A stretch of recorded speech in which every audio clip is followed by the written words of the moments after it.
Well, we are now turning our attention to another matter entirely.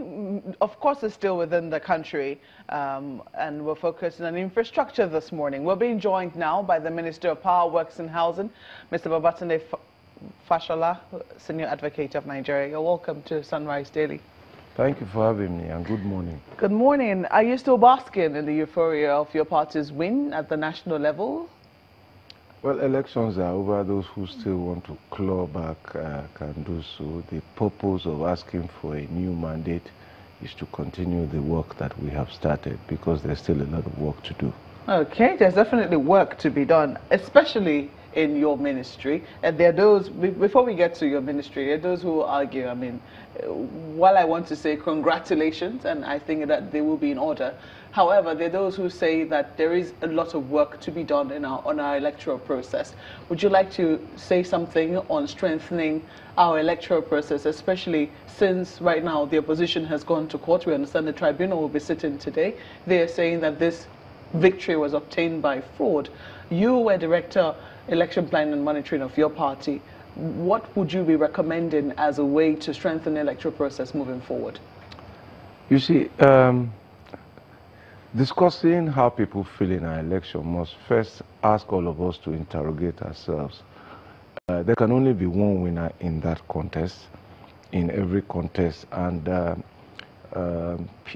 how do people take victory and lack of success? How many people who went to that election prepared victory and concession speeches? This is a tradition in other democracies, because if you expect to win, you can also lose. And we've seen by that we've lost some states, we've gained some. The presidential election results were widely accredited by the observers to be in conformity with the law and all of that. The EU, the ECOWAS Commission, the African Union all said that they were satisfied with what they saw. It is the prerogative of the party that is dissatisfied with the process to do what they have done, go to court. And then we'll take it from there. It's an ongoing exercise, but really and truly, I think we must begin to respect the voters, that they can make a choice in one election and make a different choice in another election. And as a largely two-party democracy strengthens and, of course, accommodates other smaller parties, we will understand in fullness of time that this is really all about service. That's what it means to me, at least, and an opportunity to serve decided by the people. And I think what the people have voted for is what we have continued to canvass, that we are better than the other side. Our results over the last 3.5, 4 years show that we have moved the needle forward, and they have entrusted us with the mandate to consolidate on what we have done. That's the party, perhaps. But what about the process?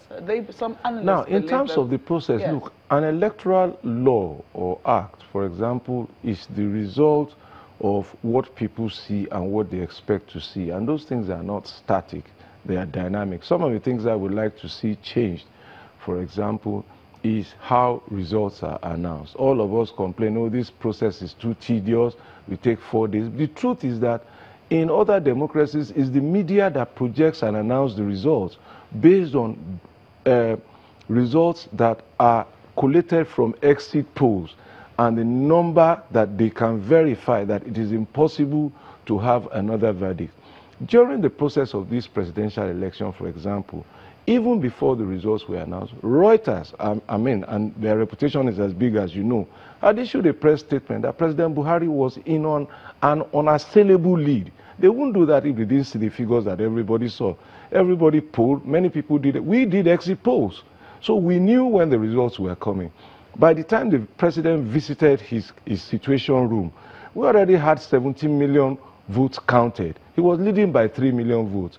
Yaga, one of the most funded electoral monitoring group, their results were not too far off from what we had and what INEC ultimately declared. So I would like, for example, to also see, and then let me just make this point quickly. So the American election, for example, who bothers, who sees the Electoral Commission chairman? They don't. But he's busy doing exactly what INEC is doing.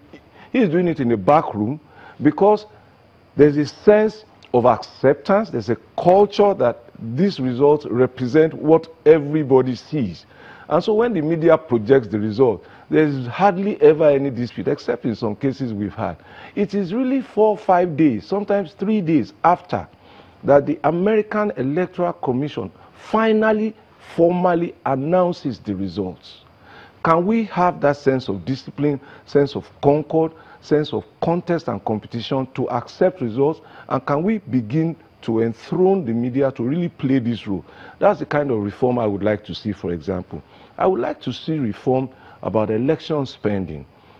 Because now you can't do a presidential election by law with more than 1 billion naira. Is that enough to pay agents in 176,000 polling units? Mm. Now, is that enough to also pay for the airtime when we come for the rallies? That's definitely something that's been explored in the courts, and I know so that we can all we of can these go things on. It's a total new debate, and I think that the new parliament are working with the executive and all of the electoral monitoring groups who want to see a stronger democratic process. These are all of the issues that should happen in full debate, committee work, plenary, and these are matters I make myself available to offer whatever little contributions I can make.